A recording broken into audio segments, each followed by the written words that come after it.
दोस्तों,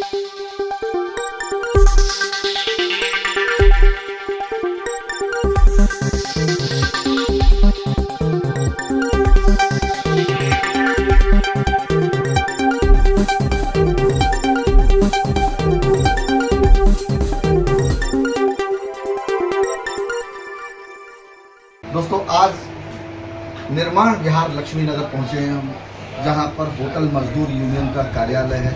बता दें आपको, ये होटल मजदूर यूनियन 51 वर्ष पुरानी है। उसके बावजूद भी आज भी मजदूर मजबूर है और मजबूत नहीं।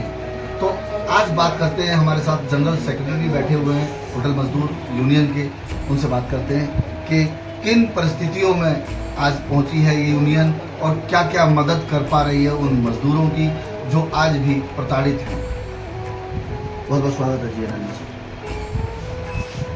मैं आपके माध्यम से, आपके चैनल के माध्यम से, मैं जनरल सेक्रेटरी होटल मजदूर यूनियन M.K. शर्मा, इस होटल मजदूर यूनियन का जब मैं होटल मजदूर यूनियन से जुड़ा 1975 में, होटल इंपीरियल जो जनपद मेन कनॉट प्लेस में है, उसमें एज इंजीनियरिंग डिपार्टमेंट के अंदर मैंने काम किया।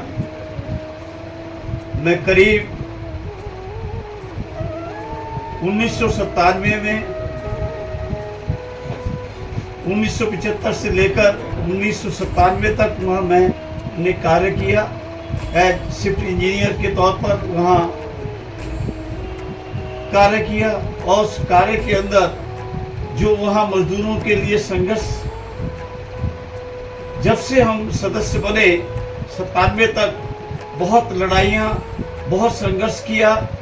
उस संघर्ष के साथ साथ हमारे बीच में हमारे होटल मजदूर यूनियन के secretary, general secretary mister Kailash Patra व मिस्टर मायाराम, जो हमारे बीच में आज नहीं है,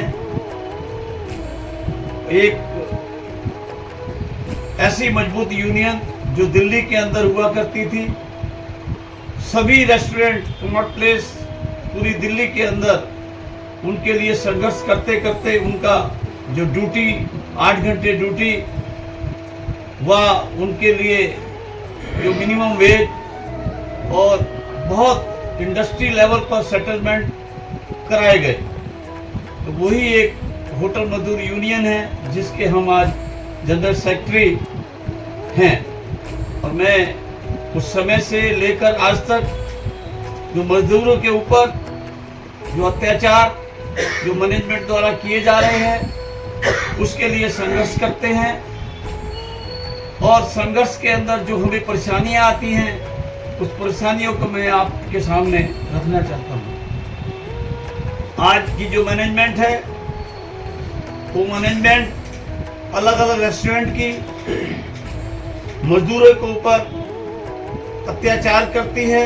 अभी जैसे पीछे पूरे हिंदुस्तान के अंदर, पूरे वर्ल्ड के अंदर एक कोविड नाम की बीमारी फैली, जिसमें मजदूरों का, होटल मजदूरों का बहुत ही ज़्यादा नुकसान किया। क्योंकि जो हमारी एक इंडस्ट्री है, वो एक टूरिस्ट के नाम की इंडस्ट्री है। अगर टूरिस्ट नहीं आएंगे तो हमारे वर्कर का जो बहुत ज़्यादा नुकसान होता है। उसी टूरिस्ट की वजह से हमारी इंडस्ट्री चलती है। मजदूरों ने अपना खून पसीने से 20, 25, 15 साल जो मैनेजमेंट को दिए, उसके बाबत के अंदर जो कोविड के समय जो मैनेजमेंट ने मजदूरों को, जो हमारे एम्प्लॉय को देना चाहिए था, वो बिल्कुल नहीं दिया। और कोविड में जो सुप्रीम कोर्ट का एक डायरेक्शन था, भाई इनको कम से कम उस पीरियड की 15 दिन की सैलरी इनको मिलनी चाहिए ताकि इनका परिवार चले, उनका गुजारा हो सके। परंतु इस तरह की जो मैनेजमेंट जो हमारी इंडस्ट्री की है उन्होंने उसको भी पूरा नहीं किया और मजदूर 15 दिन की तनख्वाह के लिए लड़ते रहे, संघर्ष करते रहे, मगर मैनेजमेंट ने उनको 15 दिन की भी तनख्वाह नहीं दी। उनका गुजारा होना बहुत मुश्किल हो गया। किसी न किसी तरह वो नौकरी से बाहर रहे, अपना गुजारा भी कहीं उधार लेकर, कहीं किसी से रिश्तेदारों से मांगकर किया। तो मैं अपनी इंडस्ट्री के बारे में ये कहना चाहता हूँ, जो इंडस्ट्री के अंदर हमारे मजदूर हैं उनके ऊपर जो अत्याचार हो रहा है, एक मैनेजमेंट अगर उसके लिए एक हमारा एक डिपार्टमेंट है, अगर मजदूरों के लिए कोई चीज़ अगर हमें कंप्लेंट की जाती है, करनी होती है, तो वो एक लेबर डिपार्टमेंट एक डिपार्टमेंट बना हुआ है जिसको हम वहाँ कंप्लेंट देते हैं। मगर आज के हालात के अंदर वो डिपार्टमेंट उसको पूर्ण रूप से जो मजदूरों का कार्य करना चाहिए वो कार्य नहीं करता। वो अपने वहाँ बैठकर समय निकालता है और वो समय इतना निकाल देता है ताकि मजदूर को जो हक, जो फैसला 2 महीने या 3 महीने में मिलना चाहिए वो सालों साल लग जाते हैं, जिसकी वजह से मजदूर हताश हो जाता है और वो मजबूर हो जाता है मालिकों के सामने अपने झुकने के लिए, और जिसकी वजह से हमारा संघर्ष जो यूनियन है उसको भी बहुत ज़्यादा नुकसान होता है। शर्मा जी, मैं समझ सकता हूं कि कोरोना काल की जो भयावह स्थिति थी उस परेशानी में मजदूरों के ऊपर बहुत बड़ा अत्याचार भी था, लेकिन उस समय पोजीशन ऐसी थी कि कोई भी फैक्ट्री, कोई भी दफ्तर, कोई भी होटल चालू नहीं था, क्योंकि वो भी सब परेशान थे। लेकिन उस परेशानी के दरमियान जो सरकार ने, सुप्रीम कोर्ट ने जो ऑर्डर किए थे उन पर उनको आमादा होना चाहिए था, उस पर भी वो आमादा नहीं रहे।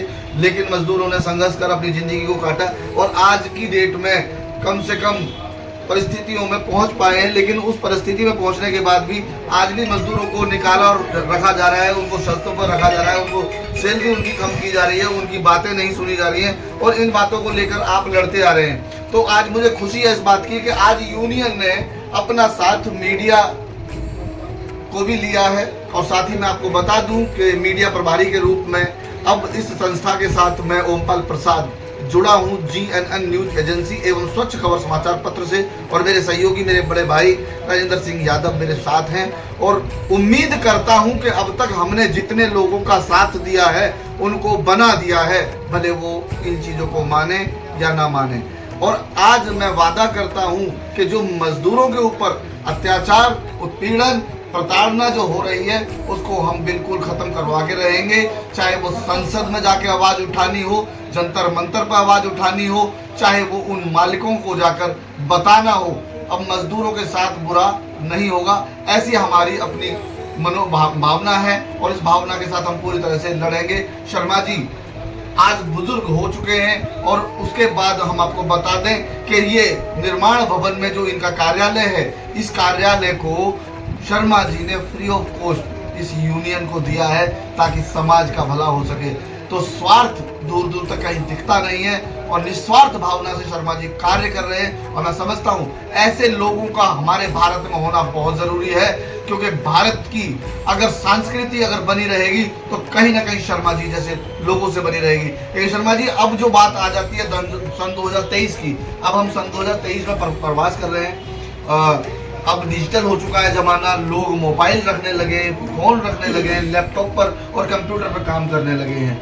ऐसी सिचुएशन में अब आपको कहाँ पर परेशानी आ रही है जिसके हम आपका साथ दे पाए, कानून आपका साथ दे पाए और न्यायपालिका के साथ साथ कार्यपालिका भी आपका साथ दे पाएगी? मैं इस विषय में ये कहना चाहता हूँ, जो कार्यपालिका, जो मैनेजमेंट और जो डिपार्टमेंट, लेबर डिपार्टमेंट जो इसके साथ जुड़े हुए लेबर मिनिस्ट्री, मैं आपके चैनल से के द्वारा ये कहना चाहता हूँ, जो हमारा कार्य जिसमें रुकावट आती है, जहाँ अनफेयर लेबर प्रैक्टिस का साथ मजदूर के साथ किया जा रहा है, वहाँ उसको इमीडिएट डिपार्टमेंट द्वारा रोका जाए और उसके आपके माध्यम से वो कंप्लेंट वो दी जाएगी और हम उम्मीद रखते हैं डिपार्टमेंट उसको कार्य को पूरा करेगी। और हमारे जो यूनिट जहां हमारे सदस्य हैं, जहां यूनिट नहीं भी हैं, अगर वो हमारे सदस्य बनना भी चाहते हैं, हम उसको भी हम पूरी मदद करें, ताकि वो हमारे जो एम है, जो मजदूरों के प्रति, जो होटल इंडस्ट्री से जुड़े हुए मजदूर हैं, उनके प्रति उनको जो हक मिलना चाहिए, मिनिमम वेज मिलना चाहिए। और जो उनको दिल्ली के अनुसार, जो दिल्ली का मिनिमम वेज है, जो दिल्ली के अनुसार उनको होटलों का, जो एक ढाबे के अंदर काम करता है, जो 5 स्टार होटल के अंदर काम करता है, उनका डिफरेंस वेज इतना होना चाहिए ताकि उसको ये महसूस हो, मैं 5 स्टार होटल के अंदर कार्य करता हूँ, ना कि मिनिमम वेज जो ढाबे में मिलता है वो 5 स्टार होटल वाला दे। इसको हम बिल्कुल बर्दाश्त नहीं करेंगे। और आपके चैनल द्वारा डिपार्टमेंट से ये उम्मीद करते हैं ये कार्य आगे आप उसको संघर्ष को सफल बनाने में आप हमारा हिस्सा बने। धन्यवाद। कहते हैं वक्त वक्त की बात हो तो बलवान, वीरा ने लूटी गोपियां, वही अर्जुन भाईवान। तो भाई समय तो लगता है, किसी भी चीज को सही करने में समय लगता है।